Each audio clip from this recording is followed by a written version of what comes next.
who can I talk into taking the notes this time? The Art did it last time. Keith, would you be willing to do these? Absolutely. Okay, thank you. All right, let's get started. Let's do the first item of business. Do we have a quorum? I guess we do. Yep. On the meeting notes from June 8th, has everyone had a chance to take a look and decide whether they like them or not? Thank you. I think it was Art that did them. Yes, sir. Is anyone like to make a motion to, I move to approve them. okay, is there a second? Second. Okay, all in favor? Aye. Aye.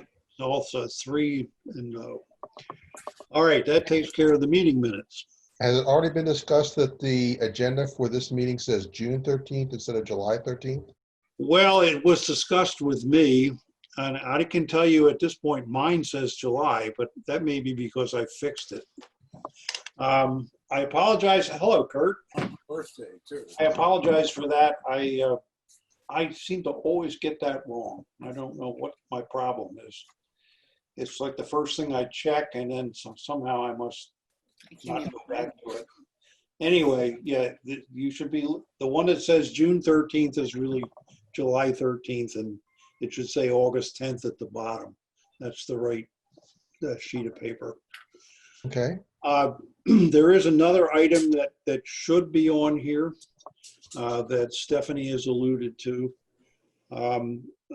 Last week, one day, Stephanie sent all of the committee chairs a copy of the rules and regulations and surrounding how boards and commissions are supposed to work.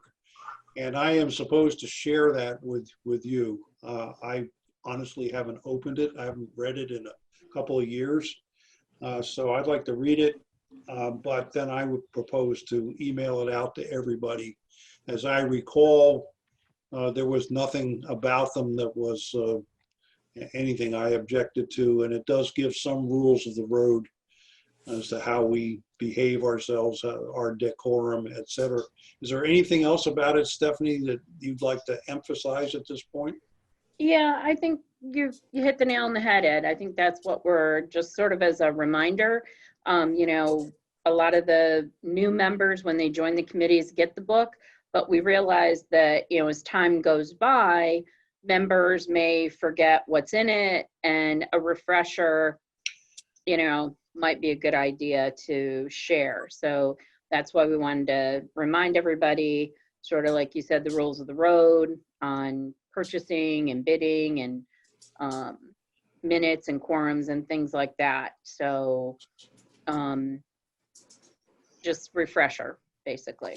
Okay.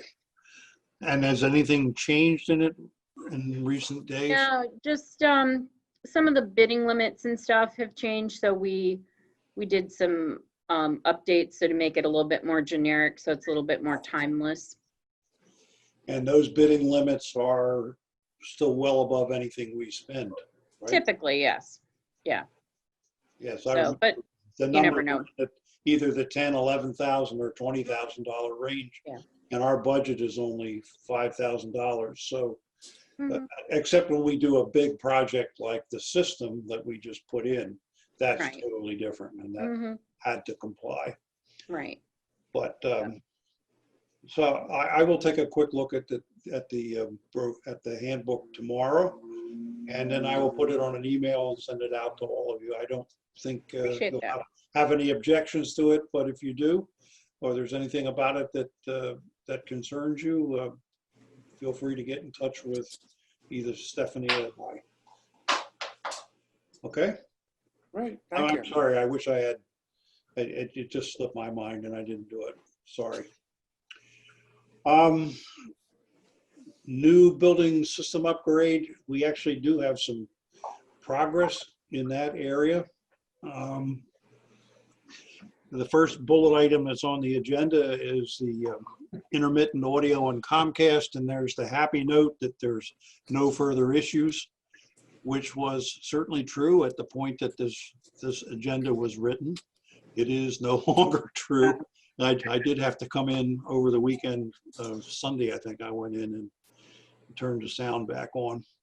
So it has gone out one more time. So that's like twice over the last 45 days that the sound has gone out. So we've solved the problem that we set out to 2 or 3 months ago, but this thing still gets lost every once in a while. Again, it's the audio on Comcast. Everything else was fine. Comcast has volunteered to replace that piece of equipment once they start doing field work again. I suspect they are at this point. I just haven't followed up with them. So that's now going to move into an area where I'm going to ask them to come in and replace it. It's just not appropriate that this thing goes out every so often whenever it feels like it. The second item where there's been progress, the maintenance issues with AVT. I think I told you, last month that there was a couple small pieces of equipment that had gone bad, and there were some levels that needed to be adjusted. The technician has been there, taken the bad equipment away. He's now been back last week, put that equipment back into service, the replacements, and touched up all the adjustments. And as far as I know, everything we have right now is working, which means the wireless mics, which we weren't able to use for a time, work. Floorbox 5, which we couldn't use for a time, works. So I think we're really in a pretty good place as far as the operation of the system. It's led me to now start to turn my attention to where we go next with this thing. I am about to engage in conversations with AVT on how to put the same audio control panel in for the public address system as we have for the production system, and whether there's a simple way we can do it with the panel we have and a switch that will just take us back and forth. So I have some discussion to have with them. I think there may be a simpler way to do it than we had originally thought of. And secondly, I'm going to be asking them to revise the little panel we have in the room for visitors to operate, because what we have there now is just basically not functional. It doesn't give enough controls to the people who need to use it. And so I think we're going to change it to one where we have a couple of presets, like for example, a zoning hearing board button. You press that button and all the microphones and all the cameras set to where they're supposed to be. You press the planning commission, you get the same deal, so forth and so on. Dog park orientation is yet another one. So we're combining a number of standard setups and configurations so that a visitor can come in, punch that single button, and doesn't have to go through 29 layers of things that they have to do to make the thing work, including special 1, 2, and 3 or something like that, where we can set up other configurations at will in the main control room and make them available to others. I mean, assuming we come up with a couple other configurations that we want to work with. So there's things to do in that regard, and then I'm trying to get a conversation going with AVT so I can find out from them what they think doing some of these things might cost. And then that'll help me figure out what to do when. Which brings me to another item that's not on here, which is computer upgrades. The township, as you may know, recently upgraded many of the administrative employees to laptops, which freed up a number of older desktops. And a couple of those old desktops are about to come free, and they're going to go into the tab room to do some of these new functions. So those computers will come in. There may be a small a small charge for our IT consultant to put Windows 10 in them, but it will be very small, and I will let you know when I know what that is. There is, however, one computer that I think we're going to need to buy. Our old laptop has kind of reached end of life. It has a tendency now to freeze up when giving presentations, which is never a good idea. And it's also got an obsolete operating system on it. So actually, I've come up with a fairly clever way to deal with this. The new laptop that the township got for me is inadequate for what I'm doing as a budget analyst. So the township has, I believe, ordered a zippier laptop for me. And I'm proposing that Tab buy the laptop that I have, and because it's completely adequate for presentations and that sort of thing. And it already does Zoom calls and the like. So we may be able to, we would put out $1,500 and basically the township would be paying the difference to pay for my new computer. So I think that's something we may want to pull the trigger on in the next 30 days or so. So I will let you all know by email when I get all the facts and figures together. But I'm sort of headed in that direction. Now, I guess I need to ask the question then of this group. Is there anyone here who thinks we should not spend on a new presentation computer? Or do you think it's okay to spend upwards of $1,500 for such a machine? Do you want a motion Okay. not to exceed? The one thing I'm hesitant on, I don't remember exactly what the price of those machines was. Do you remember that, Stephanie? What the Don't. I want to say 2,500, but I'm not. No, that was It's either between 1,500 and 2,500, depending on, the because 15. some of them had more graphic capabilities and stuff than the others. Yeah, I'm talking about So- the $1,500 machine, Yeah, the- okay, low end one. yeah.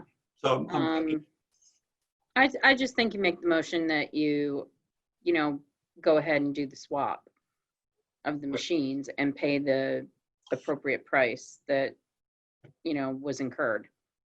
right. Okay, I'll move then that we approve the laptop at the township's price.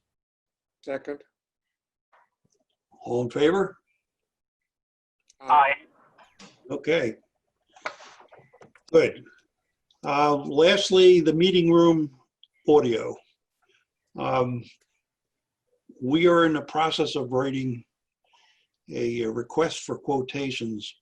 We found that the cost of doing the work in the room is such that we have to really get bids for it. And since this is that size, both the operations guy, Dave Tomko, and I are reluctant to be the ones that say, throw holy water on the plan and say that this will work. I mean, the last thing that either he or I want is to go through all this money and grief of putting these panels on the wall, only to find out at the end of the job, oops, it didn't fix the problem.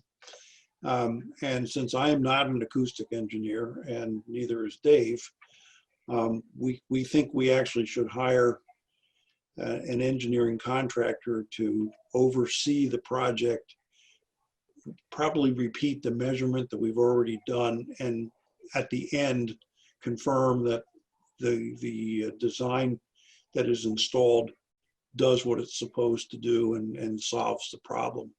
I think that it's just too expensive for us to hang out like that. I'm not confident that I'm pretty sure it's going to work, but if it didn't, I would be in the deep doo-doo. Yeah. So it is moving ahead, but it's still moving very slowly because we have to write quotations. We'll have to get engineering quotations, and I'll keep you up to date as we go along. It's still It's still on our list of things to do. It just hasn't happened yet. What is the benefit that the township is going to receive by spending additional money to hire an audio engineer? I mean, the materials and the expense of installing them is going to be sunk costs. And now we're putting on top of that the cost of an audio engineer to determine what recoupment opportunities exist. We don't have any recoupment opportunities. I mean, if you're thinking we could go after the architect, that road, that pathway is closed. The problem is we hired somebody to do the test. And when we went back to them, the people that we hired to do the test, we back to them and said, okay, would you put that in a specification form? Oh, we can't do that. We don't do specs. We do testing, but we don't write specs. And that's what's actually had us stuck for the last 4 months. Like, okay, do we believe what they told us and put our necks out and get this room rebuilt? What if they're not right? So I think we need to have some professional certified backup that we're going in the right direction. So they're going, the engineer that you're talking about is going to do a pre-installation test? I'm sure they're going to want to repeat what we've already paid to have somebody do. But I think they also are going to think about, so what's the best way to solve the problem? They may come up with exactly the same plan. I would be surprised if they didn't. But they at least will then write the bid specs, help us find the vendor to put the thing in, and the whole thing will be kind of under their certification. Will they oversee the project or the installation anyway? That's my proposal, that they would, or at least would guide the contractor. Mm-hmm. We had come up with ways to keep the money down to, we would buy the materials, our own guys would put the stuff up on the walls. And frankly, if you think about that for a moment, if we got through all the way to the end of that and we saved ourselves all kinds of money and it didn't work, where would we be? We'd be yeah, there's no recourse. So no recourse at all, yeah. other than someone could take me out back and, tie me to the cell tower, maybe 100 feet off the ground, and just let me rot up there. So I'm not really anxious to suffer that fate, shall we say. So I think we need some outside professional certification. If you were starting this job from scratch, of course we would now, knowing what we know, we would have worked with the architects and made sure that they got it right. But it's way too late for that. Is there do you have a rough estimate of what it would cost to? Yes, we think there's something like $12,000 or $13,000 worth of material, and there's probably a like amount of labor. And we have a capital program in the 2020 budget for $25,000. If we have to put a couple $1,000s more in for engineering, would end up maybe at 30 with the whole thing. But the big money to be spent is still in front of us. Okay. Just curious. Thanks. Yeah, I've done I guess numbers of different calculations of the cost, and they all end up in the $12,000 to $14,000 range. Basically, we're covering 3 of the 4 walls. it strikes me that we're sort of putting the cart before the horse here. And unless we have the engineers do a pre-study and say what the difference of adding this material is, we shouldn't be adding the material. If their testing beforehand shows whatever number it shows, and we say, well, we want to add these acoustical tiles, is that going to fix the problem? And they say, yeah, that's different than them saying, well, that's not the way we would go. We would go XYZ or whatever. They come up with a different Yes, plan. certainly if we hire an engineer, we're going to ask them to tell us what their solution is. But we're also going to share with them what we learned from the first group. Okay, So they have the benefit of whatever we got from that, which is the approach I've just described, and which is the one which we've costed up. But they're more than welcome to come up with another way of doing it. And as long as it doesn't change the aesthetics and as long as it solves the problem, that would be cool. are you proposing doing this in chunks then? Like doing the project and post 3 outlays? I'm not sure what.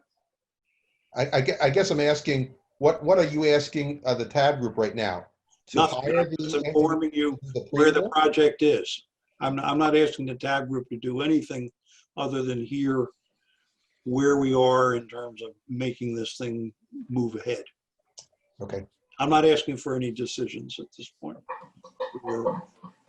And the spending of the capital funds is something that's outside the realm of TAB anyway. It's not in part of the TAB budget. It's in the township budget for 2020. okay. So we want to bring on an engineer. We want to probably repeat what's already been tested and get a fresh set of eyes on what the solution should be. If they come up with the same plan, we're also going to ask them for a cost estimate. And then we'll make a decision, or the township will make a decision as to whether or not to go ahead. At the size of this project, it will probably have to be a board decision. Okay. Okay. Okay, that's all I have on building stuff at this point, unless anyone has any questions. Nothing, thank you. Okay. All right, programming. I know it was late, but I did shoot you all a video metric. That's another thing I forgot to do until the last moment, but I was able to do it.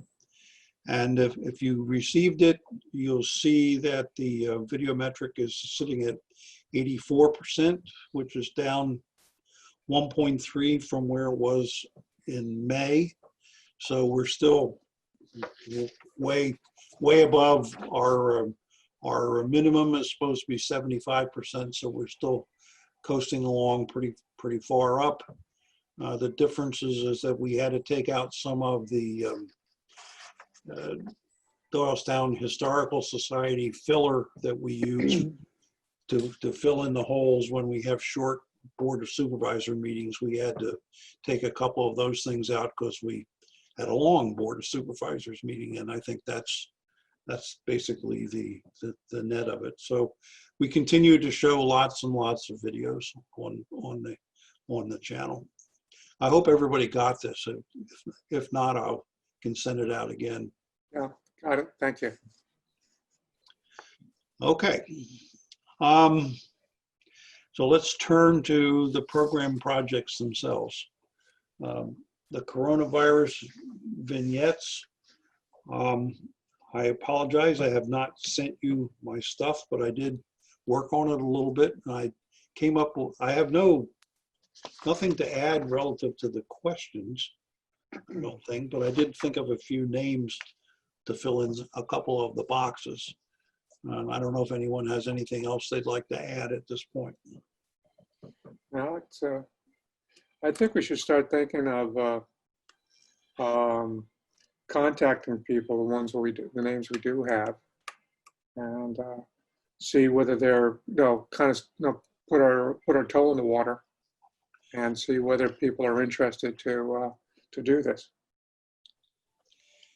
As a test one or two. I did think of one category that I don't think you covered, which was hospitality and restaurants. Certainly, I mean, I was thinking of the fellow who owns the Barley Sheaf Inn, who spent most of the pandemic or the period of the last 3-4 months, changing from having an in-person dining room to selling curbside pickup. Mm. And he did it. He actually was pretty smart about how he went about it. Hi, Nancy. Hi, how are you? Hi. Apologize for being a couple minutes late here. No problem. We've moved down the agenda. You saved all the boring technical stuff. You missed that. Yeah. And we did approve the meeting minutes. And we're now talking about, we've moved into the programming side, and we're starting to talk about the tab, the COVID-19 write-up that Art and Keith put together. Anyway, I thought the hospitality industry was one that's certainly been affected, and some have been pretty good at figuring out ways to stay alive during it. And Mark Frank, who is the owner of Barley Sheaf, is one that I think might have an interesting story to tell. I also had some personal experience with Domani Star. They seem to get their act together pretty well, figuring out how to deliver things safely and take orders. Mhm. I actually know the owner of Damani Star, so if that would be an interest to interview that restaurant, I could help with coordinating that.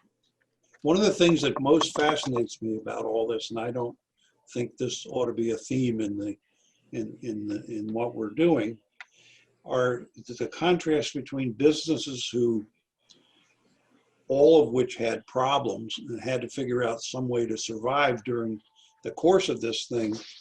And some businesses did a hell of a better job of it than others. Like one outfit, I think there's almost going up the smokestack, is the None Such Market, who went from being really a successful 6-day-a-week, 5-day-a-week market with all kinds of traffic and stuff. Now they're down to 4 days, and they kind of messed around in the middle of it. You could place an order, but it took 3 phone calls to do it, and it took like 95 tries to get a call in. And I said to them at the time, why don't you let me send you an email with what I want to order? That's 2 calls right there. Call me back, tell me you can do it or you can't, and I'll give you my payment information. Wouldn't that simplify things? Oh, we don't have time to read emails. Well, I think it depends on the business plan of every business, though. You know, and what their infrastructure looked like. I know, but well, Altamontes was awesome, but they struggled for a while. Then they weren't returning emails to it. Then they figured it out. So.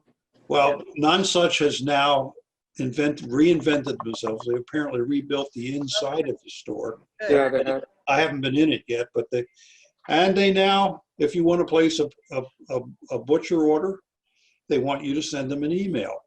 Oh, awesome. Wow, isn't that interesting?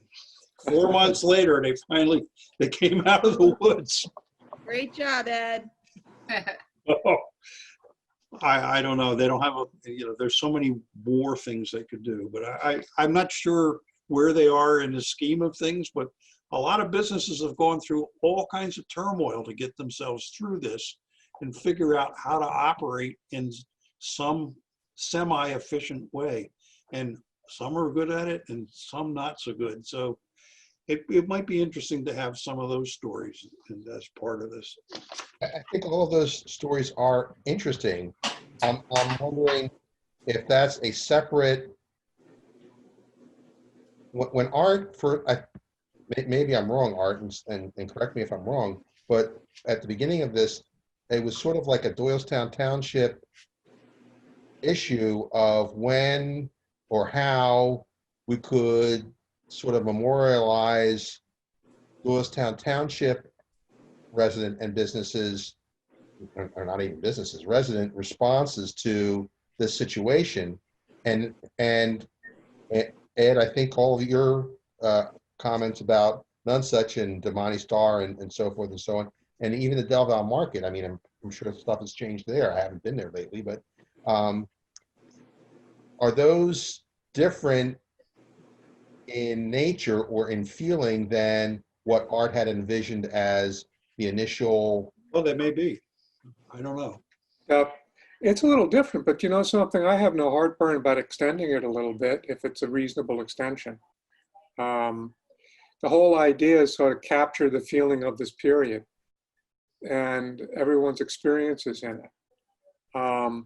If you talk to the chef at the Barley Sheaf, that, you know, maybe a little different than talking to the owner.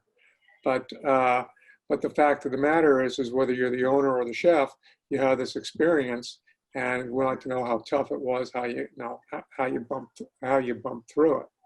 But yeah, Keith, it is a little different, but I have no problem, you know, working that into the fabric, because I think that's also another aspect of how people cope, the businesses they're employed with, or the owners of them, and where they're centered in the township or the area. I think it's an aspect that's worthy of exploration. Then in the case of entertainment, they still don't have the green light to do anything. Like Town and Country Players, of course, that's the one I'm most familiar with. They've canceled the entire year, but they've put a lot of effort into getting members involved in other ways of putting on, like, you know, shows via Zoom or whatever, and just hopefully have a holiday show. That's all they're going to be able to do. Yeah. Until a vaccine is found. I can't imagine who would want to go and sit in the theater and have the actors spit on them. Yeah, and Yeah. well, no, even take a look at the county theater, the movie house, and they said, "Oh yeah, we're not going to have it open up this year, but we're going to concentrate on the rebuilding project." You know, stuff like that. I don't know whether that's something worth looking at, but the whole idea is everyone's coping in a different way, whether it being a business or an individual. And I think the story is the same. I mean, how are people, how's everyone coping with this? Some people are doing better, some people aren't, or whatever, and it's just going to come out in the questions that are being asked. Now, how you doing? And I think it's all interesting. I mean, whatever people have to say about it, it's going to be, I think, at the end, it's going to be a pretty interesting story when you put them all together. All right, do you have like sort of different categories you want to make sure you cover then? So entertainment, obviously the food industry, maybe the local businesses, you know, having to really go remote if that hadn't had that as part of their plan. Well, Have a sort of a list. Well, the list that we had, though, that Keith put together, Right. that's the thing. But really, what I was thinking of is you can only go with basic questions, generic, Right. and then from there, like questioning in court, things kind of go and get to the solution by what you ask and what they tell you. Exactly. And that's the idea. So you start with the common set of questions, and then it's like, okay, tell me about this, and then you direct them with the questions that you asked to get that answer, or this is how we coped with it, which is the answer. This is how we coped, and that's what I'm thinking. And right now, it might be a good idea to start considering interviewing one or two people to see how it works and see if we need to fine tune it, how we do it, the process of setting it up, the process of getting people involved, putting it in the can, as it were, and then going on to the next project and see whether we have to alter the way we do things. I'm sure as we go along, we're going to be making changes. Right. But, What do you need to enable you to say do the first 3, 4, 5 interviews? Well, I'd say first we need an invitation. You know, we send them the copy of the questions to say this is what we want to ask, because you don't want to surprise people. I think do the release forms, send it in the package. a personal or a semi-personalized email to them, something with the, you know, we say, hi, Ms. or Miss ABC, this is what we're looking to do, you know, and then are you interested, and we can set up a date with you to do this via, right now, Zoom, or I think people are more comfortable right now with Zoom, and do it that way and record it. And so we just like to get it. And if you can give us a half hour of your time or a little bit of your time, be happy to schedule it. That's what I'm envisioning right now. Do you have As- the first four names identified? I don't. That's why I was coming to the committee and finding out, like, who do you want to do? And find out. I'd say, honestly, I think we should go first to folks that we know, that we have some personal contact with, versus folks that maybe a little bit further out from the center. So maybe Town and Country, for example, because your personal connections, or Andrea, who you know at the restaurant. I'm just pulling out names right now, you know, just ideas.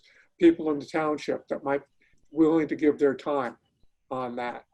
And I suggest individuals maybe a little different, you know, we don't hit the same class of person, so we kind of get an idea. What about Cornerstone or the children's sports? Because that's so impacted, and that would be an interesting, they're doing Sure. classes online. That might be an interesting way to, No, Yeah. sure. Any idea, but right now I think we should tap folks that we either know or very close to what we do. So we'd have a connection with us, so we can ask the questions. um, And then as we get more comfortable. Yeah. I'm sorry. I think, Stephanie, doesn't the Cornerstone employees work with the township for our classes and things? Yes, they do. So that would be a good connection. Mhm. And we know Jim Bishop very, very well. Right. Yeah, so those are the ones Yeah, I mean, focusing on township businesses, entities is always a good thing. I mean, it really, I think what I'm hearing and what you guys are trying to put together is almost like what you did with the video for the bicentennial, a way to capture how this, you know, pandemic has impacted the community. I mean, I almost want to like open up the thing and put it in, you know, make the video, open it up and put it in there, but it costs you. Yeah, and it's along the same line. And of course, I think we know, everyone knows we reserve the right to edit if things run too long, or, you know, Sure. folks wander or stuff like that. But that's what I think. So I think we should start considering putting a package together, and then making invitations to a select group, maybe 3 or 4. Yeah. And then I think to make folks comfortable, we do it through Zoom, and maybe Stephanie, you can manage the Zoom in so much as getting it going. You could be the moderator, and then of course you can put it over to one of us. You know, you can make us the moderator to go back and forth and ask the questions, and we just record it. If you're going to go one-on-one, like one interviewer to one respondent, you can use one of their free accounts. So you don't have to use the township special. Well, yeah, but remember, a free account only goes for 40 minutes. No, not only when it's more than one-on-one. That I have a paid account, so you know I have no problem. But someone else wants to do it too. But the only reason why I suggested doing a township or whatever is to make it look official or put people at ease. That was the only suggestion. We can record like we're recording this meeting too. So you can have 2 recordings, you know, and it comes in an MP4 so you can play with it. That's the whole idea. And then we download the recording. Yeah. Maybe, you know, do 2 or 3, then look at you know, either stitching them together or have them as separate programs. I think we make those kind of editorial decisions among ourselves later on.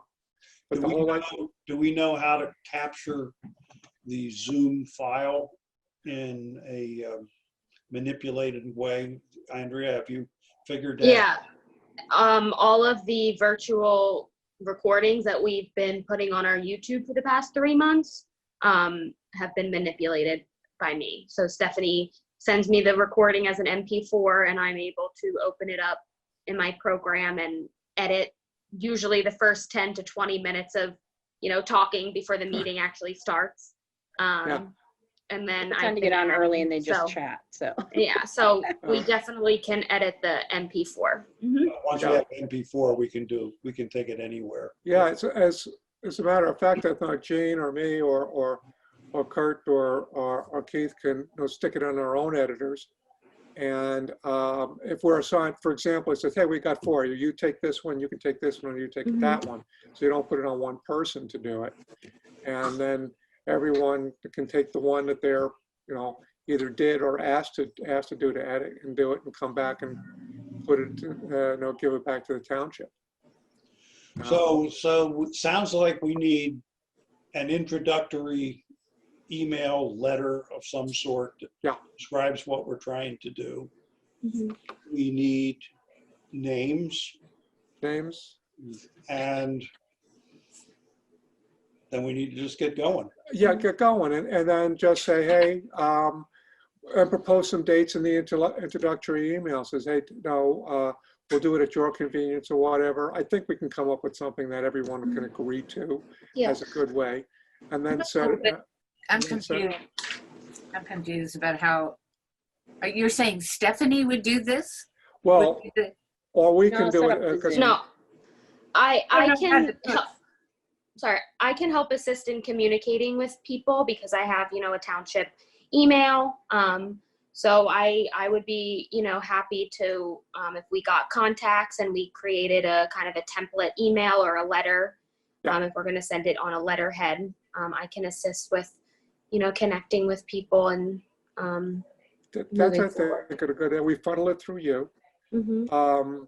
But if we want to do the Zoom, I have, as I said, when we give the Zoom information, I have no problems giving you my Zoom account, and that will go out in the second email when we set up the actual interview. Yeah, the first one I wouldn't give them any Zoom information initially. No, we're just gauging interest. When we get the date and the time, then we can do the Zoom, and I think it should come through the township Zoom. Yeah. Makes more so sense. we would be communicating with everyone, either, we could either call them or email, right? We're not trying to send out letters. No, call or email, but the letter would be the email, as an attachment or in the body. Something convenient, something people would feel comfortable with. They're knowing it's coming from an official source, not phishing or anything else like that. I think from the first circle of people, of course, I don't think that'll be a problem. But as we go out farther and we start making contacts, they're going to say, "Who is this?" Yeah. So, so we want to make sure it has a color of authority to it. I think your question was basically, why are we involving the township in what sounds like an outside the township type of effort? And the thing is like Art just said, to give it the color of being an official, right? The color of it being approved, or the color of it being not fly by night. A sanctioned activity. Right. Yeah, a sanctioned activity. And I think we just need to be careful about that and on how we do it. That's all. So who wants to draft this introductory letter? Okay, I want to go back to who is actually doing the interviewing. Like, I can't imagine somebody other than me interviewing the Town and Country Players people. Well, that's just it. I think you volunteer to do the, whoever volunteers to do the interviewing. Like, Jane, if you want to volunteer. But I wouldn't be doing it on the township. I mean, I don't even know how to host a Zoom thing yet. Well, that's why I would be the host of the Zoom.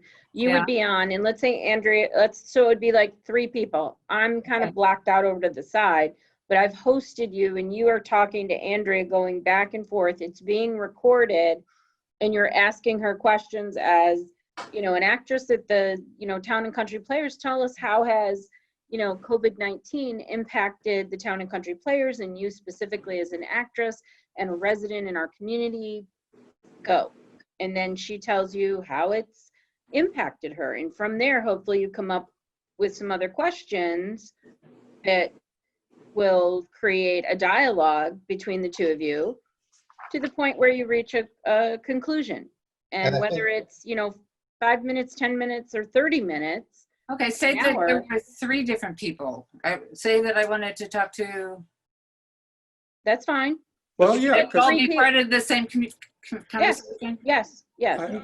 I see You no just have problem. to be very careful about who's speaking Yeah, when you're asking the question, and you have to say, Andrea, tell me about this. Art, as a director of the, shows at the Town and Country Player, tell me, what's it been like? Keith, as the, I don't know, fundraiser at the, how, so you have your people, whoever that is, it might just be one business person. It might just be, one teacher, but with an organization like Town and Country Players, maybe it's multiple people. And I think Jane's question is to the sense that who is going to be, quote, on camera? And I think the answer is the person that's conducting the interview doesn't need to appear on camera in the final product. They may be part of the Zoom call, but since, as Stephanie's saying, you can record the active speaker's video, you say, okay, now I'm going to ask a question, and we cut out all of the stuff of you asking the question. yeah, I get it. Okay. That could be done. But the other point is that who's doing the interviewing, I think you pick the ones that you want to do. So it's not always Gene is going to be interviewing everybody all the time. Right. It would be spread out amongst us to ask him to do it. We just pick But the the ones. common thread would be this grouping of 6 questions or something like that. That's the backbone of every interview. Exactly. So we start. Every interview starts from the same place, and then it goes where it goes. Art, do you have any thoughts, and Jean, about time? How much time someone Should do. talks? Because of Well, I think we let them know as much time as you feel necessary. We don't want to cut them off. If they want to go short, we go short. If they want to spend more time, if you have 3 people and one of them says, I'm done, that's fine. They're done. The reason why I say that is that you want to make the person being interviewed feel comfortable. You don't want to say, you got to say this in 10 minutes and we're finished. If they take 10 minutes and they're finished, that's okay. But if they want to keep on going, like folks in court, they can't answer a yes or no question. They just kind of zoom on. And of course, we'll be editing it down too. Same thing. And you might also have someone who you ask them a question, you get this monosyllabic yes or no answer, and you can't draw anything out of them. Okay, that's going to be a short one. Other times you get someone who says, oh yeah, let me tell you about it. I'll also tell you about my cat and dog. I mean, they'll go all the way through. But We may end up not using all of the fluff. We just may end up using the cogent stuff. well, sure, exactly. Yeah. As the interview, you can pull them back in and say, hey, now we'd like to talk about this. So you can do some correction. If they really get out of there later on, that could be cut off. And we can tell them, says, no, we'd like to do this. We're not going to take much of your time. We'll take it as long as you think it's necessary. We can approach it that way. And we'll just like to ask you if you can give us some time to do it. I don't want to put words in Nancy's mouth, but I think she's asking that question. When you put this package together that goes out, the initial one that goes out, you probably don't want to say this is going to take an hour. And you don't want to say we're only going to give you 5 minutes. No, say a reasonable time. You want to give them some sort of estimate. I say something like 30 minutes of your time. Yeah, up to 30 minutes, for example, or a reasonable time. Use language like that. we'd love to gain your insight, and we're looking forward to our conversation. We're thinking approximately 30 to 40 minutes, but we can certainly go longer. I mean, you can be very general. You don't have to. Yeah, that's the idea. The trouble is when you put it in print or whatever, they said, well, you said, so so we don't want to get into that box ourselves. Well, you want people to say yes to this, so I don't, Yes. you don't want to put a big number in there. Exactly. No. Gonna sit on time. We want 3 hours of your time. Yeah. Oh, yeah. They'll, And they'll say no right away. No. That's right. you And we go want a second approximately 30, appointment 40 to come minutes. back. Nancy hit it on the head, nail on the head. That's no, perfect. not that. Yeah. So you won't get anyone to say yes. Yeah. But anyhow, I think that's the way to do it. So how do we put together the package? How do we put together that? Well, the first package, I think, would be the introductory letter to say whether you want to do it. How do we get that written? I can work on that if you guys are okay with that.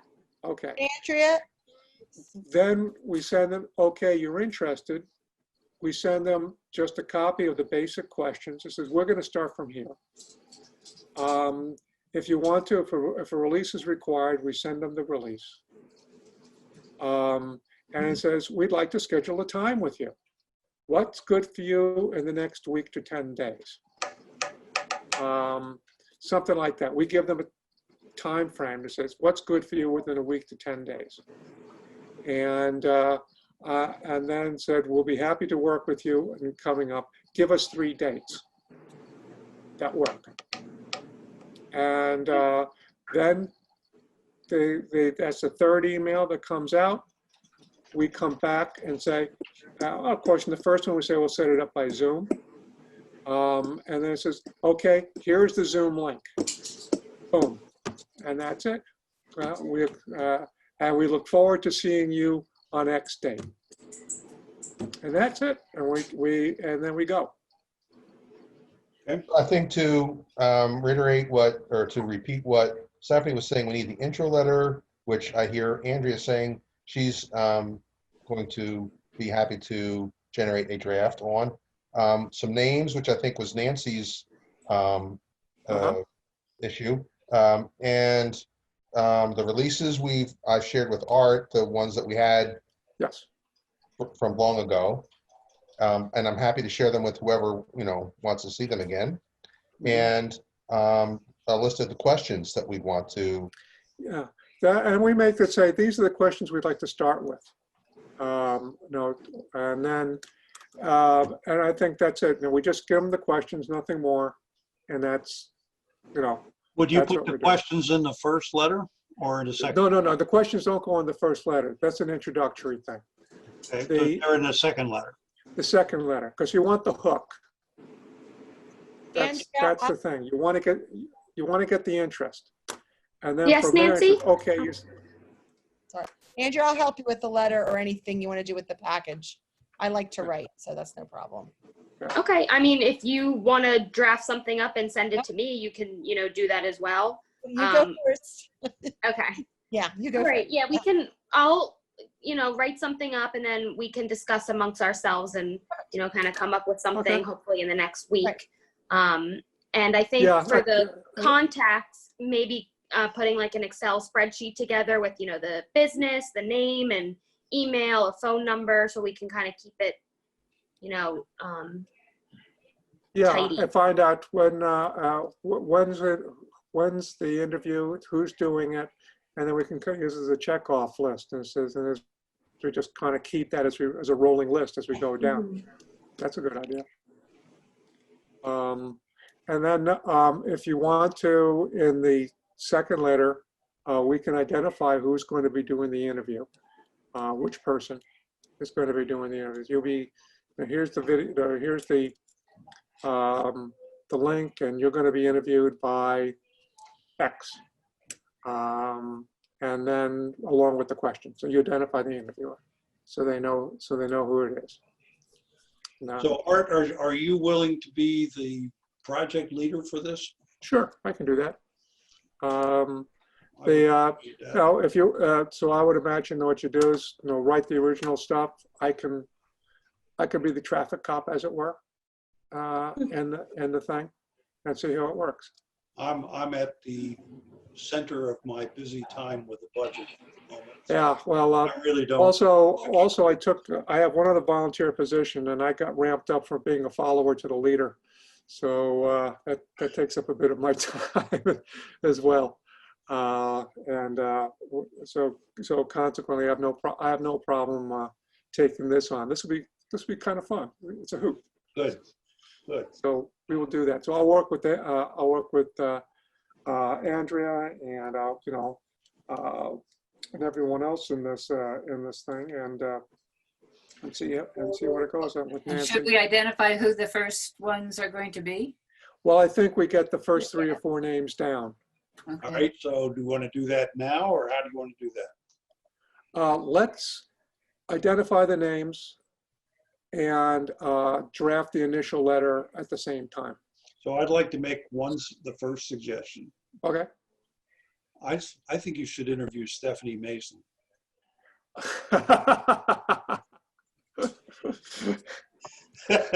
Seconded. She was pretty busy through this whole And you Well- can interview Sinclair and our little emergency management team. Well, that's an interesting idea. Hey, we were out, yeah, no, seriously. I mean, you can intersperse between myself and the chief and Yeah. what we've been dealing with in Sinclair from literally March 13th when we Mhm. kind of kicked it all into high gear. We actually came out before the county of trying to get ready for COVID and everything. I would suggest you hold off on like anyone from the school district because they're still, Yeah. from what I understand, Nancy, you probably know, they're still You're up over here. discussing, Yeah. same thing with the university. I mean, they're all like, this is not the time to call them as they're trying to figure out like what their next steps and when are. Well, actually, it'd probably be better to hold off until they figure it out. Yeah, exactly. Because we get a better story. Yeah. Same and thing, maybe, until they go back to school to get that initial impression. But I mean, somebody who you might not consider, but I think would be really good, and I think he'll do it, is the head of the Bucks County Health Department, Dr. Damsker.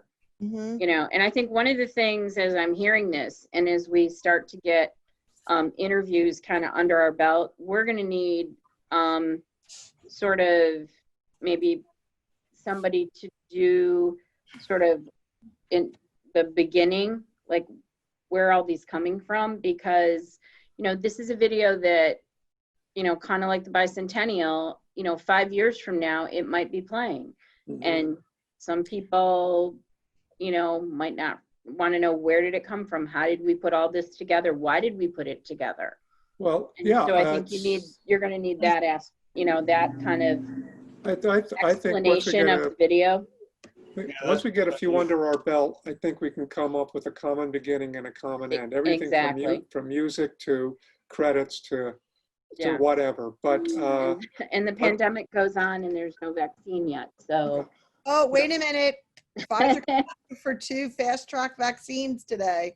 oh, hey, okay. Yeah, so I've been inside all day here, so Yeah. I haven't heard that. my husband works for Pfizer, so there Yeah. you go. Okay. When Andrea and I work on that letter, and maybe we can put an Excel sheet and send it to the committee, you can see letter 1, letter 2, and the Excel spreadsheet. And if anybody wants to add names to the list, and then we can figure out who should be 1, 2, and 3 to be spread out. yeah, we could do we can do that, and then we can pick. Make it says this will be our first, second, and third. Who's going to interview them, and pick the dates and all that. I Right, think you that's. want to do it. Yep. But that's a work in progress after we get the first letters done. Yep. That'll clarify itself, I believe. Absolutely. Plus, it seems to me if we just identify the first 5, Yes, you want to try the interviews on for size. yes, And then I think a whole bunch of this will get a lot clearer at that point. You'll yes. have Yeah, some I think operating we should, experience. yeah, we shouldn't go very much past 5. I think because we need to have our test group, put that library together. Work the kinks out. Yeah, work it out. And I'm sure by the time we've done that, we'll be having another meeting anyhow. And then we say, do a lessons learned. Okay. And then work on it from there. Now, this cool. sounds like a lot of progress. That's Yeah. good. Okay, good.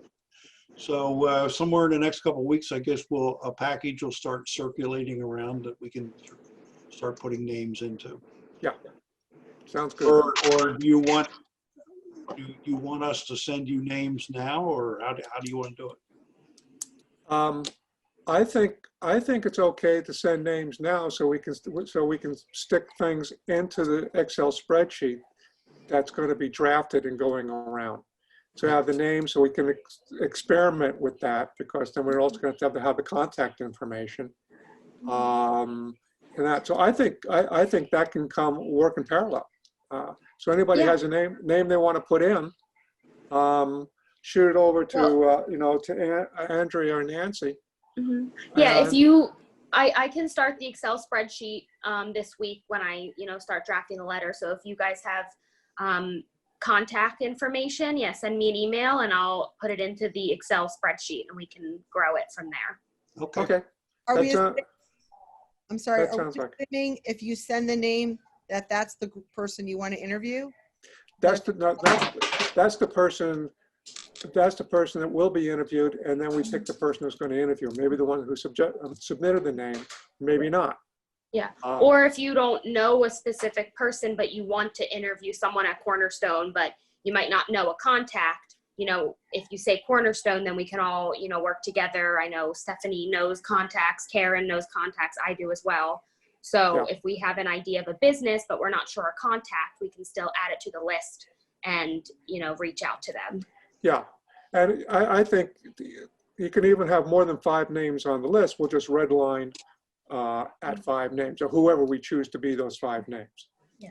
The order of it. So And be prepared that the person you reach out to and say, oh, we want to interview you, Ed, might turn around and go, you know what, I'm really not the person, Nancy's the person in my organization, Sure. So be prepared for that as well. Because And I'm also prepared- I'm sure we'll get that, you know what I mean? I'm sure that, and I'm sure also some people are going to say no. So Yeah, so exactly. that's the reason why you need a pool bigger than 5 names. And I think we just grow it and we'll start small and yeah, kind of keep doing the little vignettes and see how See it where it goes. takes us. Give us ourselves a couple months, and then we'll see where. see where it goes. Because this thing, this thing could be either a long-term project or it can be a short project. Just depends upon how it all develops. I hope it turns out to be a good a length long enough to be very interesting and people will want to see this. Yeah. Okay. Okay. Good. So I think anything else on that particular topic tonight? No, I don't believe so. Unless Keith, you have anything else? I do not. Okay. Okay. Art, Cool. I just want to say thanks for taking the lead. I think it's really awesome to record history. So Yeah. Thank Thank you. I think it's a good idea for the township. So we're gonna have a lot of fun with this. Good. All right. The next thing that's on the list is the website tutorial. I'm not sure where we got to with that. It's still an ongoing idea, but I haven't gotten to it yet. I'm still working on creating a website, so it's on the list, but it's not top priority at the moment. Okay. And as I look at the other items that are on here on this list, the township welcome wagon is already done. I don't know why that's still on there.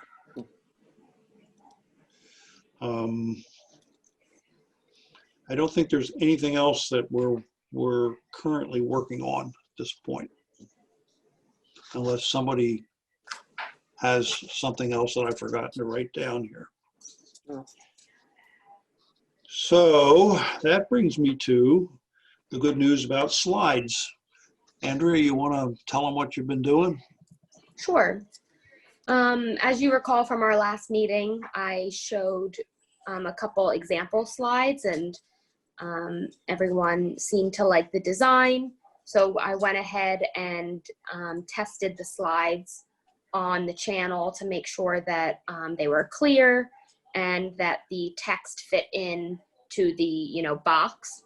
After some adjustments, some things needed to be edited, but as of this afternoon, all the slides have been updated with the new styling and the older slides, which the information is basically the same except for some links and dates and things of that nature, but the slides have been updated, so I'm not sure if anyone's checked out the DTV channel, but you'll be able to see the new slides up there. Yeah, the Board of Supervisor ones have been up for about a week, I guess, but all the rest of them are up as of now. So yes, that job. How long, how many minutes the full rotation of all the slides is, or how many slides there are if there's a 6-second or 10-second showing of each slide? Yeah, so I didn't change any of the timing. I'm not sure if I have that ability, but I believe there is 46 slides and seven minutes. Does that sound accurate? Now they're about 10 seconds each.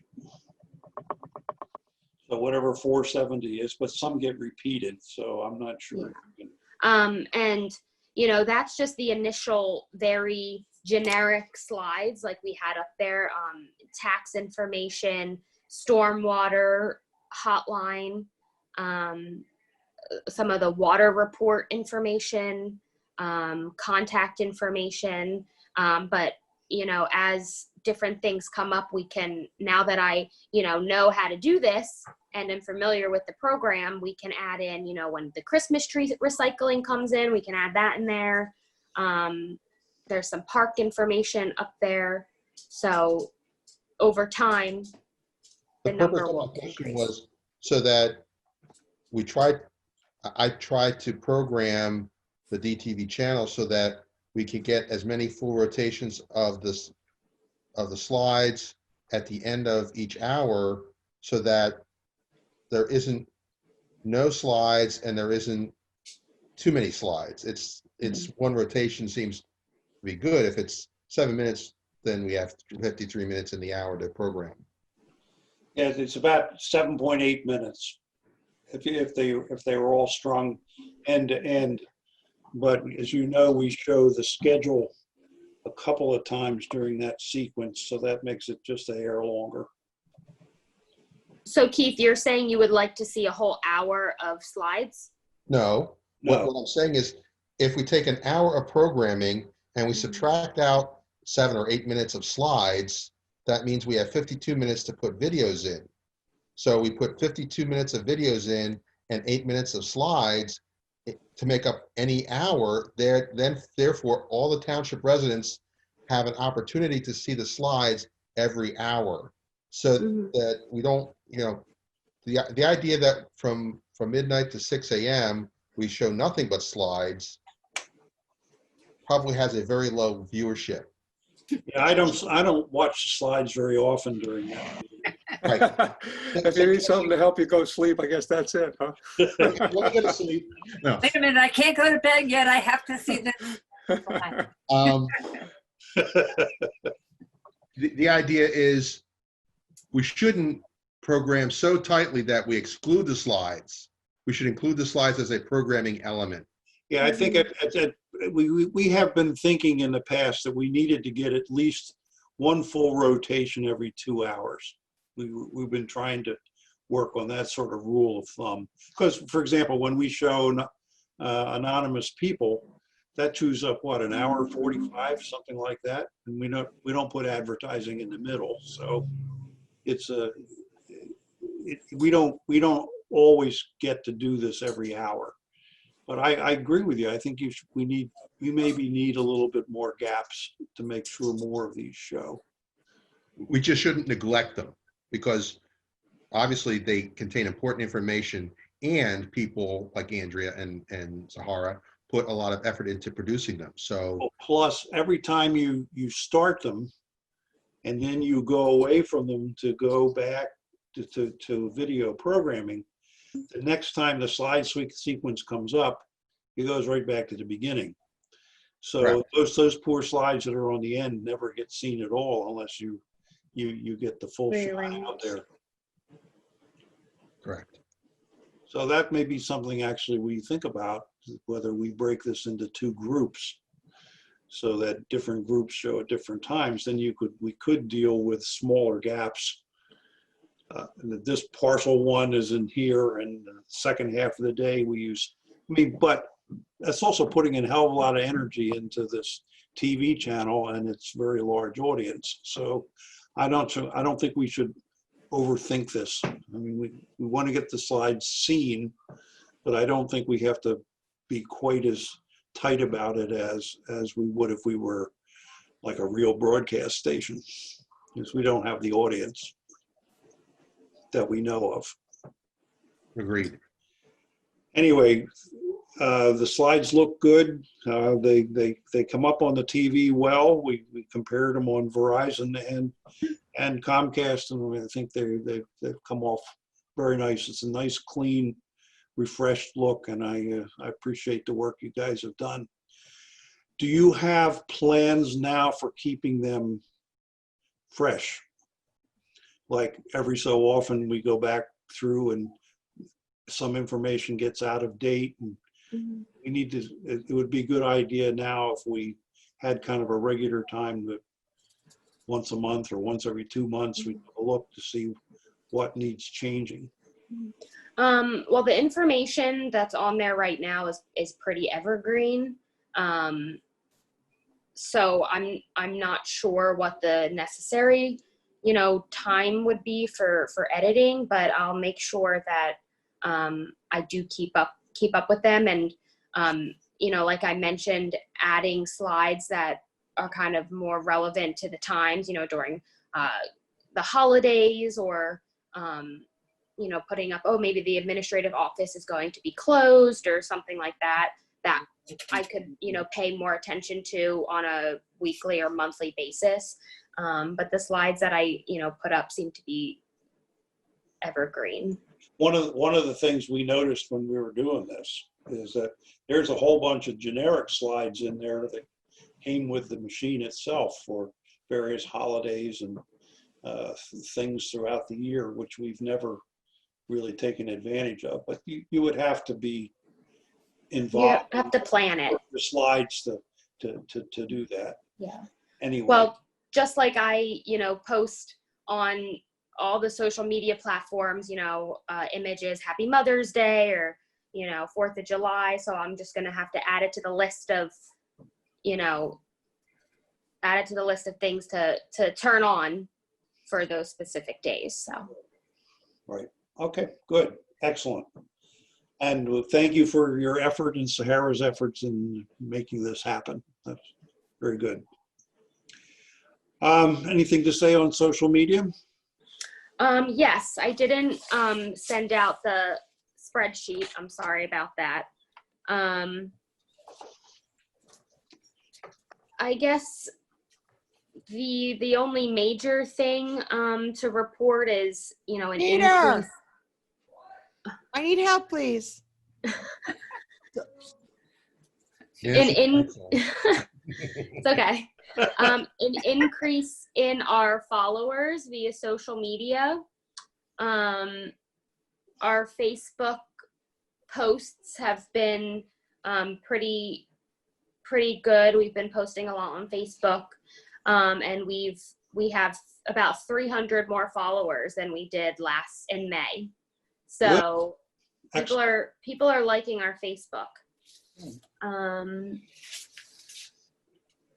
Another thing to report, which unfortunately I believe we talked about last meeting, is I don't have the Crimewatch information, but we did talk about trying to, I was going to try to gather that so I could add it to the spreadsheet.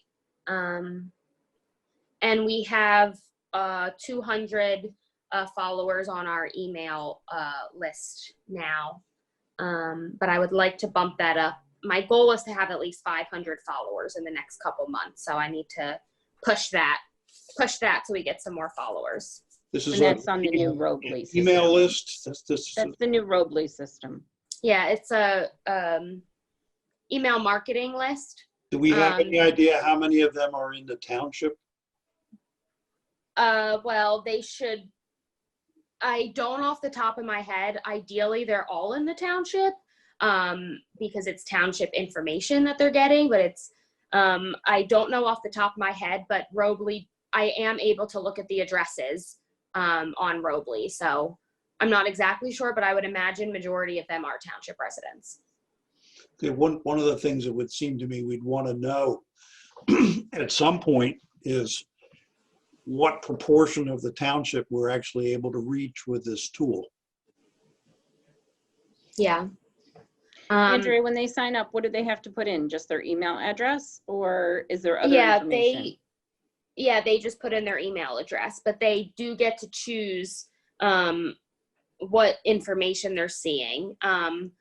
But I believe it is just their email address. So I'm not, I maybe gonna know. misspoke when I said they put their address in. That's, You're not going to know from the email address then whether they're, No, I you don't know, think from you can tell. Seattle, Washington, or yeah.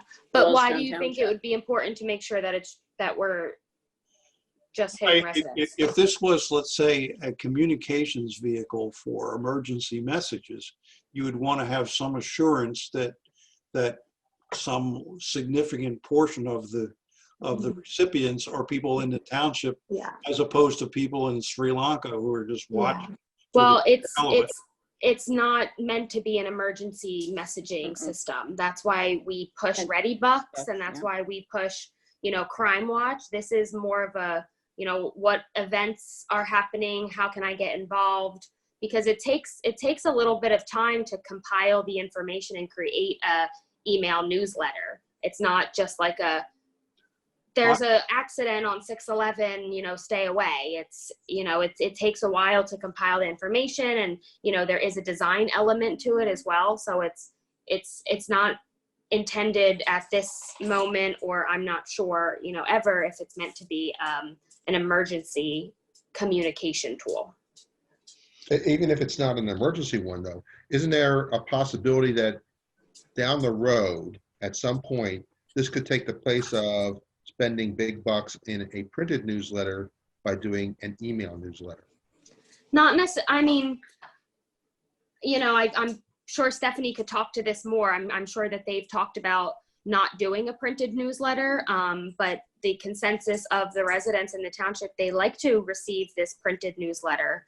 Majority of the residents are older, and we do take the printed newsletters to places like the Doylestown Hospital and other facilities where it's not going directly to a person's house, but it's, in the community room where they're maybe eating or hanging out. So there is a positive to having the printed newsletter, but right now we, do have both.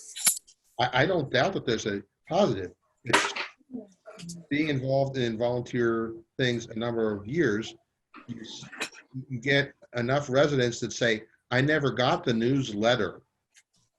And you're going to get the same excuse in an e-newsletter. The only difference is it doesn't cost anything, or costs a lot less to do an e-newsletter than it costs to print a newsletter and mail it to a house if the person's going to say, I never received it anyway.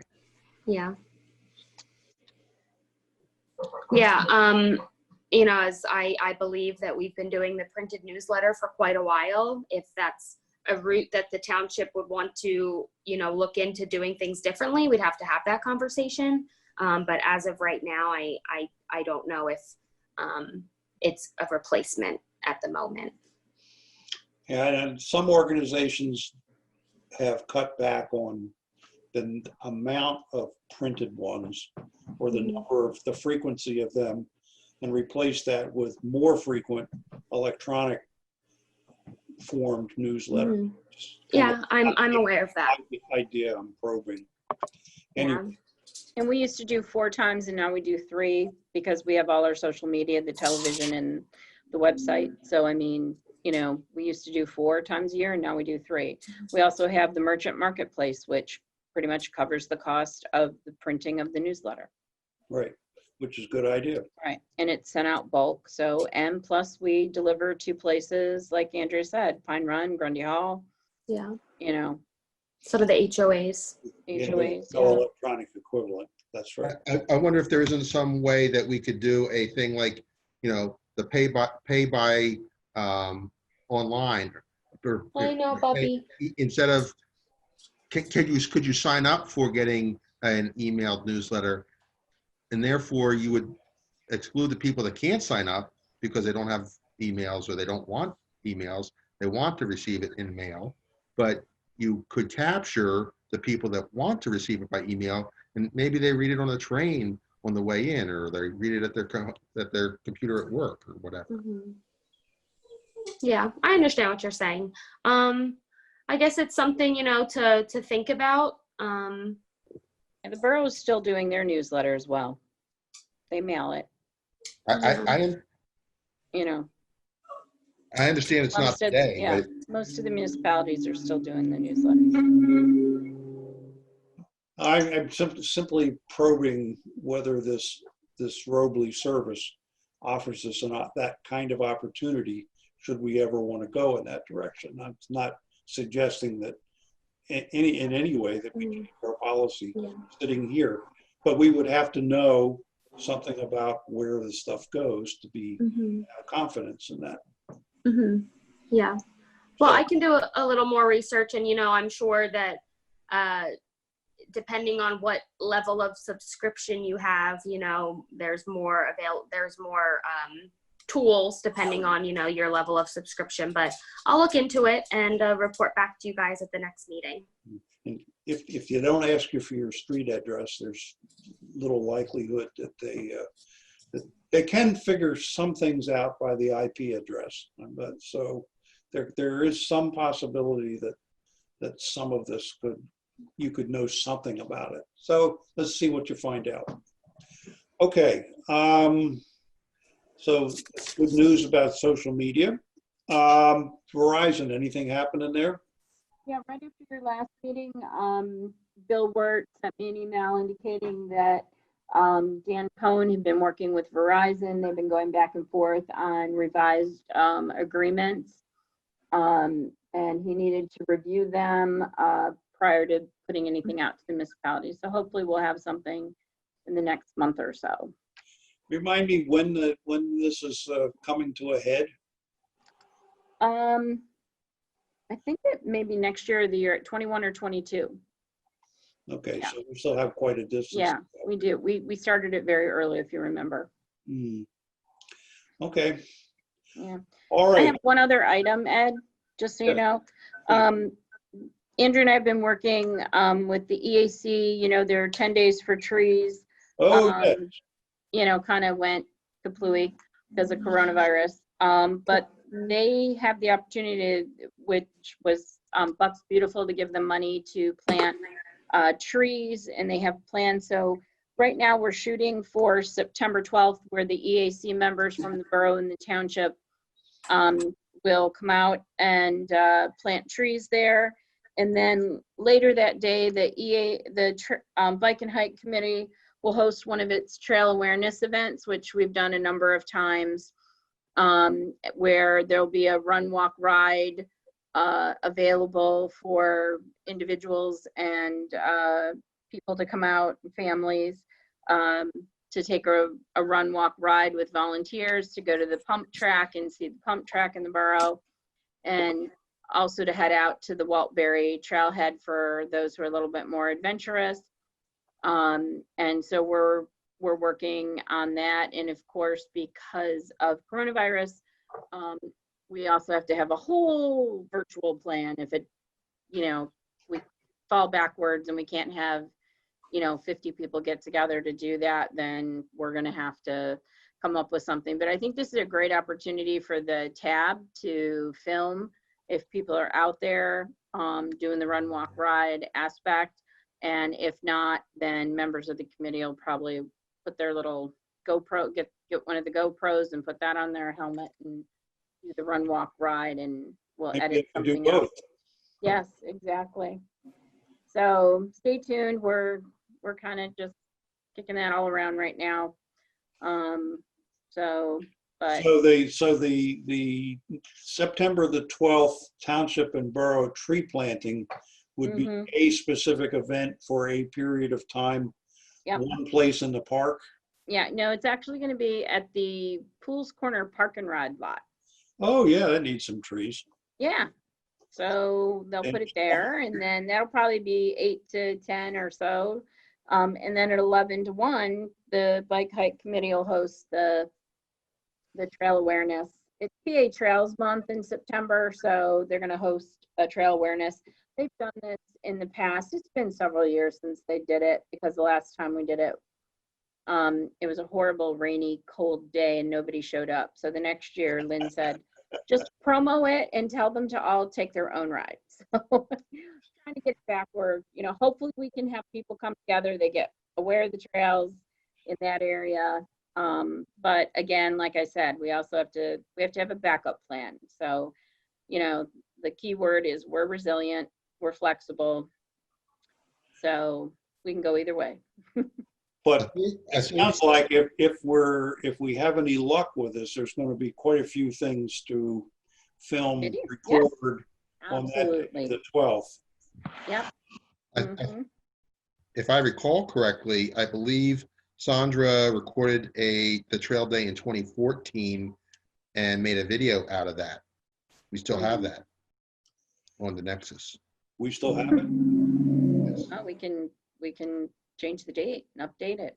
Should do one of those voiceover things, like a little commercial. This is what it would have looked like if we had it.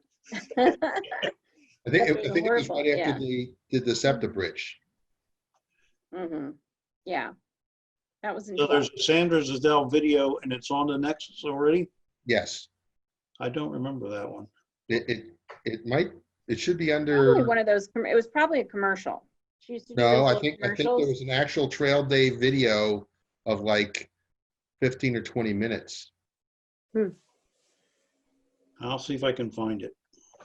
No. That might give us some idea of what she did. Mm-hmm. Okay, I've got that as an action item. Well, that's good. Thank you for that update. We should probably keep that in mind. Loustons, if you're around on September the 12th, it sounds like, and Art and Keith, sounds like there's going to be camera opportunities that day. So I will also try to look at my calendar. I don't remember I have no idea what I'm doing on the 12th or the 11th for that matter. But that's Or tomorrow, for that matter.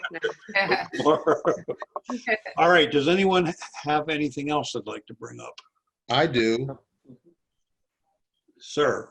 Can I briefly talk about the suggestion I had about having the various committees do their reports on video? Yeah, bring that up, certainly.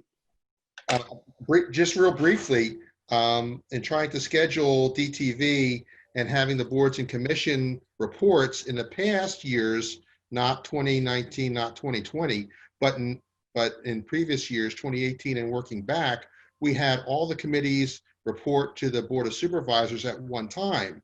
And obviously we're in a slightly different situation now, not in having in-person reports being delivered. So last year, I think they tried to separate them so that they weren't all in the same evening. So we weren't there until midnight or whatever. And what happened was we ended up with 5 usable 8 reports of 23 committees, boards and commissions.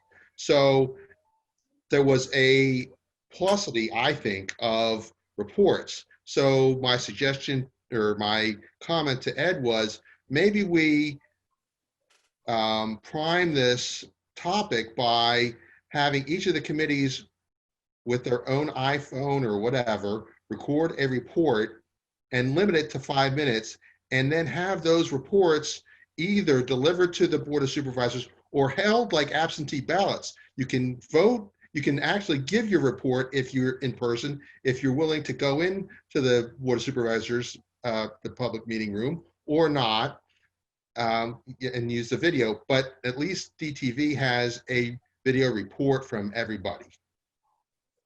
That was, and hopefully it would, in addition to getting all the boards and commissions to report, it was to show them or to get them to understand how simple it is to point an iPhone at themselves or at somebody else who's giving a report and prompt them into creating their own content so that we refresh the library on the Nexus machine by not only these boards and commission reports, but maybe the EAC can learn, oh, you know what? We're going to do a trail day or we're going to do 10 trees or something like that. It's easy. The It's not. Peters principle. Yeah, I believe you have a few videos or presentations that were done at the first board meeting in March, pre-coronavirus. I think a couple I have to people tell you came. that I haven't looked at 2020 yet. Yeah, just so you know, we did get that March one off, but then, you know, kind of fell from there, you know, so. You think, does anyone have any sense of whether other boards and committees would be interested in recording a report there? I mean, Joe Savati always likes a video. I mean, he doesn't like to give a speech. So if he was to do it that way, yeah, I don't see that's any different than what he normally does. But every other person used to coming in at some point and giving their standard report. So I have no idea whether the others would be interested or not interested. And what is the board's thought about finishing out this sequence of reports? We are kind of late in the day to be giving the 2019 reports, but we also have an awful lot of stuff that's going to have to go into these meetings, the board meetings from now out through the end of the year. We're getting into kind of a busy part of the year where there's contracts, there's budget stuff, there's a hell of a lot of material to cover just within the standard collection of agenda items. So I don't know what the capacity would be to add boards and commissions in the normal fashion. I haven't asked that We question. would have to bulk up in October, you know, in November. Yeah, By then you're almost at the end of the year, so they would be talking more about, you know, 19, what they did in 20 and what they're looking forward to probably for 21 at that point. right. You know, I think I want to go back. I mean, I'll talk to Barbara, but I think somehow that first February meeting where the agenda was very short and then we just had all the boards and committees come and give the presentations, worked out better, you know, because I've heard from a number of chairmen from different committees that miss hearing from the other committees. Do you know what I mean? That was one of Ed's things, was the cross-pollination of committees Yes. to committees, everybody hearing each other's presentations. And the other thing was, if there are questions from either the public or the Board of Supervisors, the supervisors themselves, to the chairman of a committee, the video thing doesn't give the opportunity for either the cross-pollination or the questions. Right.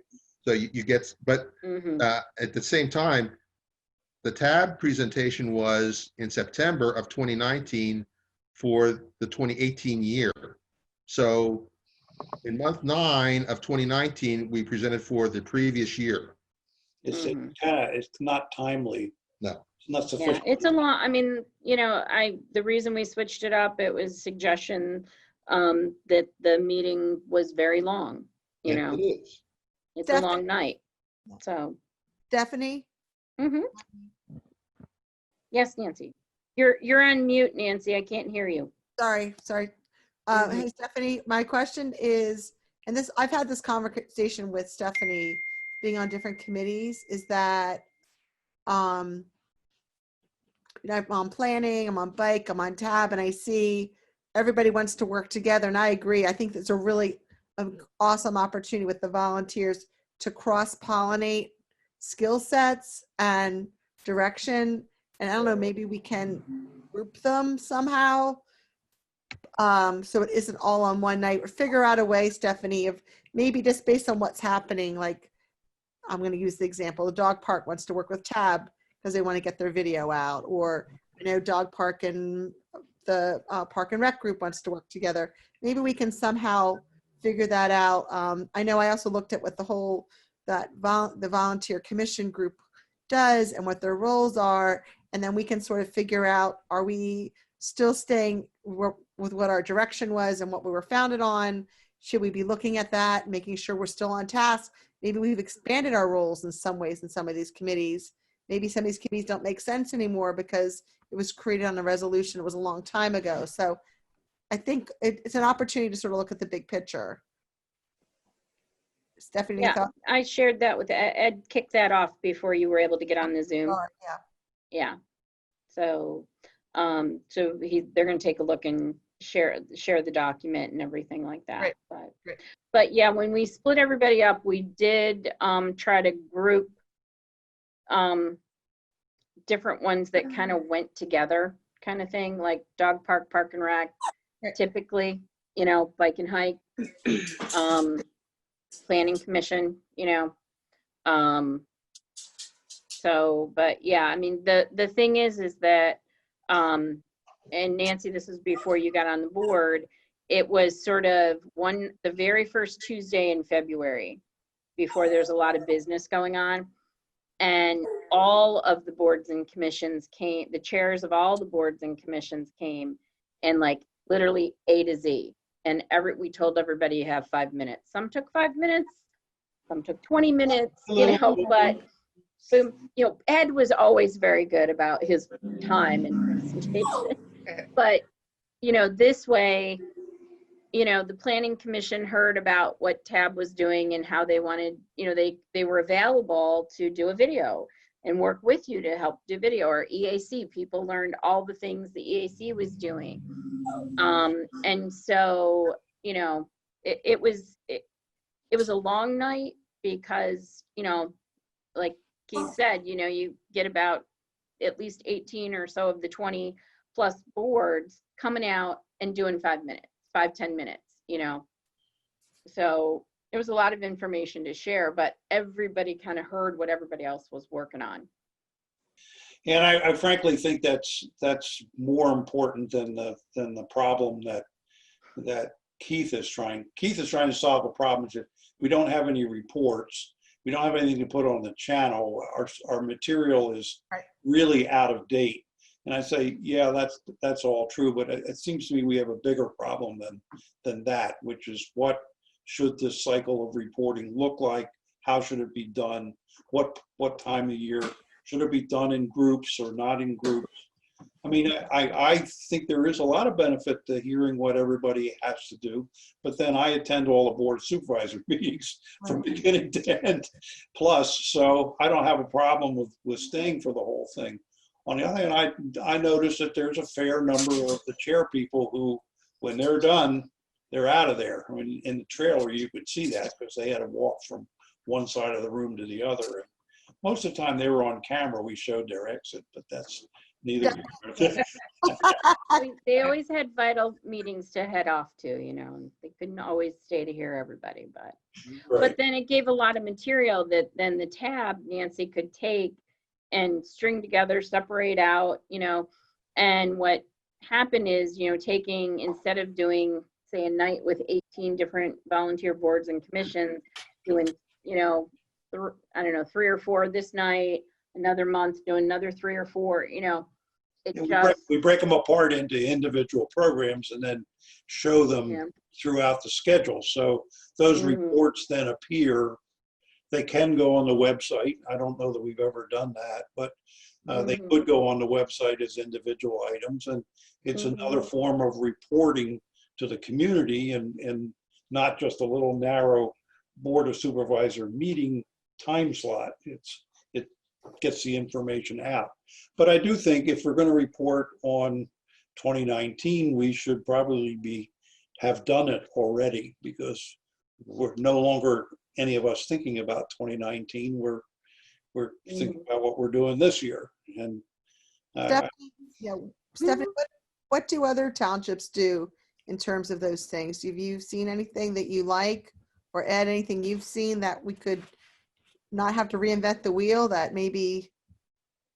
I think we're rather unique in the fact that we have so many boards and committees and that we bring them out to report annually.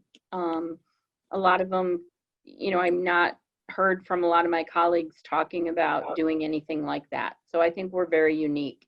Okay.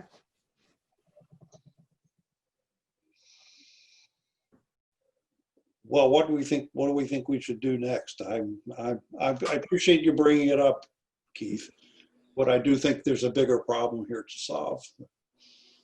Two things. One, I think if you're asking what people think, I think all the committees should put together, there should be a letter or a memo or whatever, however, to the committee chairman saying, we'd like to have a video of your group committee's activities for, and if you want to make it 2019 or 2020, whatever it is.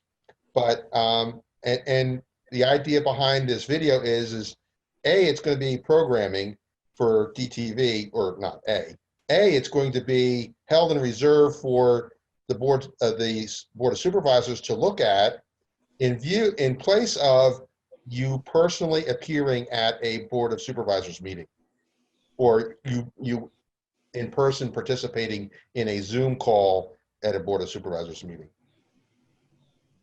And B, programming for DTV. Would you, would you, I understand it for DTV, for the board, would that be something that instead of them coming to present in person, would you take time out of the board meeting and show the video on the screens? Is that what you would do with it? Good.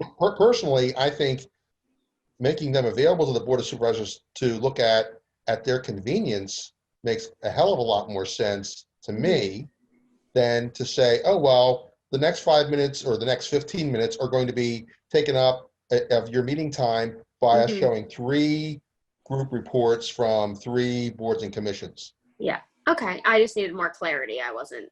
I just think we've got the cart before the horse here. I mean, it would seem to me that if you were to back up, think about this problem as you were starting over, that there probably should be a requirement for every board and commission to issue an annual report by the time of the first meeting in February for the prior year.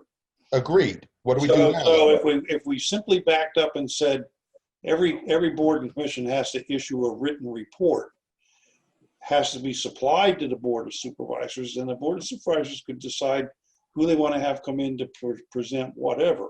But if we want to be respectful of the supervisors, of both the board's time and the board of supervisors' time and the boards and commissions' time, get this thing over with a written report.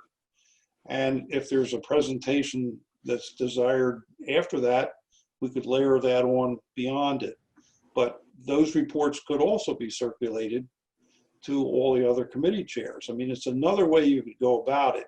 It's more paper intensive, but it at least might get a more disciplined approach to it that produced reports at the same time every year for consideration. I think the board should want to hear from every commission at least once a year, but a written report in some instances should be fine.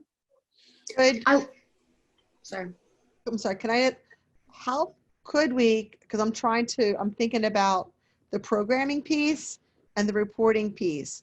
Could it be broken into 2? One is, here's what we've accomplished.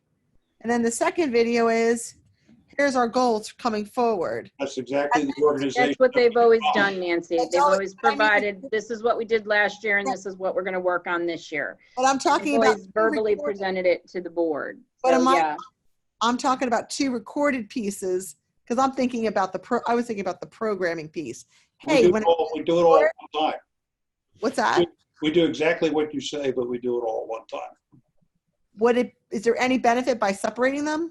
No, I'm just asking. No? Okay. That's what I was just. no, I'd say I was just wondering from the TV piece of it. it's a detriment because it seems to me You can't even get them to record wanna one get the video. reporting aspect over with. It's like, here's what we did, here's what we planned. Do you have any questions? And you kind of like get that piece out of the way. Now we turned it into a program. We use it on the channel, but I can't see that there's a benefit from having it sliced in 2 parts. The traffic commission report was 3 minutes or less long. I mean, it was basically, here's what happened, here's what our goals are for next year, Thank you very much. Any questions? No questions? Thank you. Goodbye. And it was done. I mean, it was in and out. Mark was very, very quick. So, but you know, Planning Commission or DTMA. EAC. they might- EAC. I was they going might to say the other end of the spectrum, 30 Right. minutes later. Oh, have yeah. been longer saying, well, this is what we did last year, and that alone took 15 minutes. Yeah. And this is what we're going to do next year, and that took 5 more or whatever. Here's So- what we did on Wednesday, Need to- here's what we yeah. did on Thursday. A lot. Like, I think I would think if we want to put some discipline into it, my recommendation would be we start by having a written report requirement at a certain date and time, same every year, and then let's see what we can build from that. That might get, I mean, because some committees really don't have anything to say. Well, that was part of my conversation. That was part of my conversation with Stephanie, is some of these committees have been founded, but maybe they still aren't the right fit anymore, or maybe they overlap with other groups. Like I'm using the traffic one, for instance, which we've talked about. It used to be 5 different areas within Doylestown, and typically it sounds like most of the things go to the chief because they want to know about the accidents. So it ends up going to him. You know, maybe it should be part of planning. Like I was just looking at, are we being smart with all of our volunteers and what everybody's doing? That was my bigger picture on committees. But even with the reports, you know, it's like herding cats. It is herding cats. The thing is, do we herd cats in February, or do we herd cats 3 times, 3 groups at a time throughout the year, and possibly miss some of the cats? And Ed, I think what's the difference between written versus sticking an iPhone on their kitchen table and recording the same thing that they've put that written down in longhand on their pad of paper? What's the difference? I like the idea of it being a video, and then people can hear it and see it. That may also help with, I don't think we have a problem with vacancies for the most part, but then people feel engaged.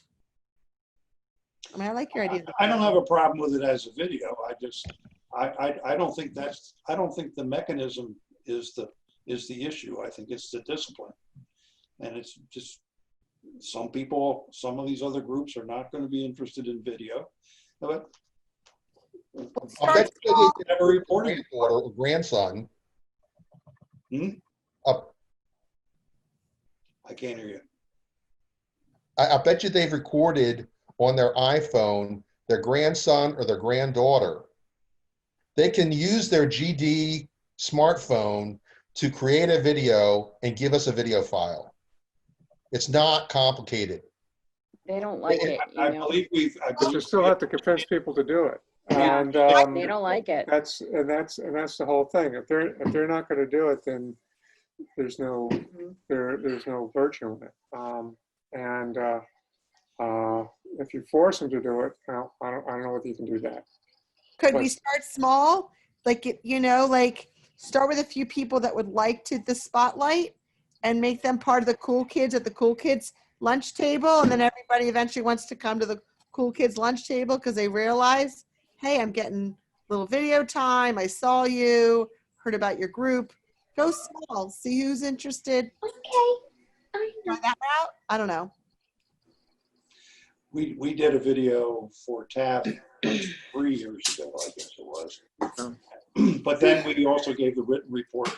So we actually gave 2 reports in one. It was kind of stupid. And a lot of times they'll provide us with something written that goes in the board's packet the Friday before. You know, they've sent something over, you know, so. I'm not opposed to videoing it. I just don't think that's the basic problem. Sure. If you had a regular reporting structure, then you could choose, you could work on how you delivered it. We don't have a regular reporting structure. I think it sounds like all of us agree that reporting to the Board of Supervisors is a problem. How do we solve that problem? And the written report seems to be the the coward's way out. If we want to pursue that, that's fine. I mean, if that's what the Board of Supervisors want, and they're happy getting a written report from their boards and commissions, that's fine. I think layering it with the opportunity to have a video report and even encouragement and or requirement. I mean, it's sort of like everybody should wear a mask. Well, okay, everybody should wear a mask, but not everybody does. So, you know, we can say everybody should put a video together, and there may be some commissions that say, you know, I need a medical exception, or they make me claustrophobic, or whatever. Right. I have no problem going to the other, supervisors with Stephanie saying, this is a conversation, and, would you be comfortable working with your group and seeing? Because I think, we have to look at what's happening now with technology. People are relying on even more with COVID. So, and so it's much more engaging than a written report. And I think it's time. And even if we get a few, like I said, we have to start somewhere. I like your idea. I really do. I think we try and we start. And I also think it may flush out some of these committees and, realize how they can and can't be working together, and whether, if they still make sense, as I've talked with Stephanie about sort of that bigger picture.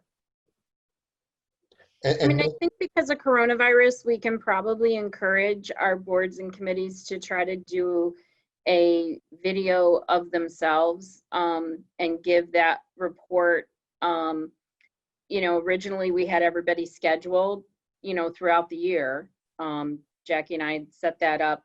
And like I said, we started, I guess it was the February, March meeting with a small group, and that occurred. And then obviously with coronavirus, we weren't able to continue it. And, Kids Castle is supposed to give their report at this upcoming meeting. And, typically the July, August, September meetings are the third Tuesday.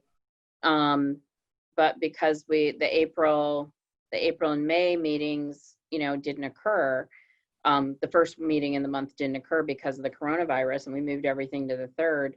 And it was a combination of Zoom and whatever was going on, we didn't get to accommodate those reports. So I think we could encourage everybody to do a quick, self-report, or have, if you're meeting in person, or have a friend record you and, send it over to us, and we'll share it with the Board of Supervisors, and we can edit it and that kind of thing. We can try that and see how it goes. Yeah, I would like to see us reach out, Stephanie, to each of the committees and just say, because of COVID, we would love to get this information to all. For me, especially, I'm a new supervisor as well. I want to know and learn and hear what's going on and see what happens. And then it may naturally just be the next, how we move forward in the future. But I don't think it's, we've had a lot of new people come on these committees too. So, but I agree. If you can record a picture or a message to your grandchild or a family friend, or I think we've all been using technology in new ways because of COVID. I think we definitely should ask and see where it goes.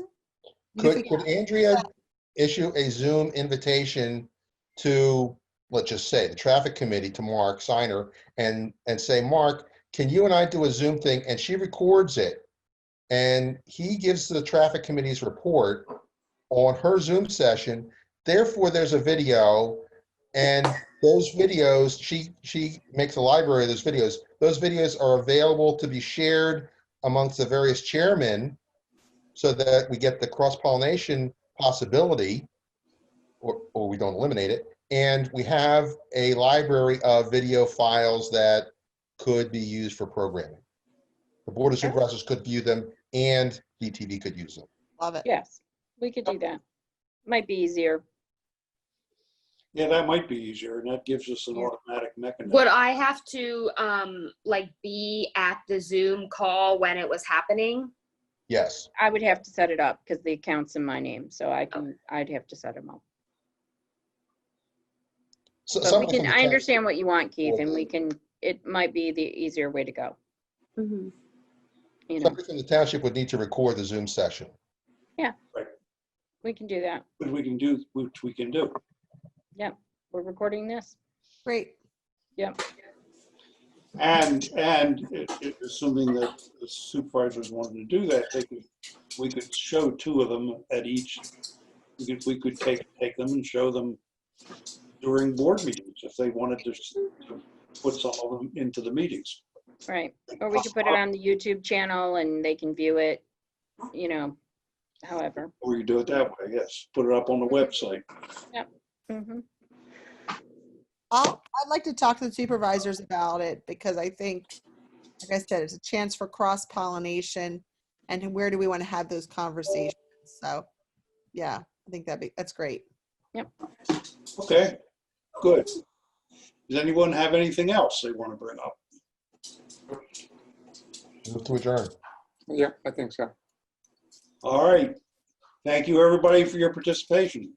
Good meeting. Okay, Thank you. see you next time. See you next time. Bye for now. You had to take the dog out. Yeah, Sorry thanks. about that. Right?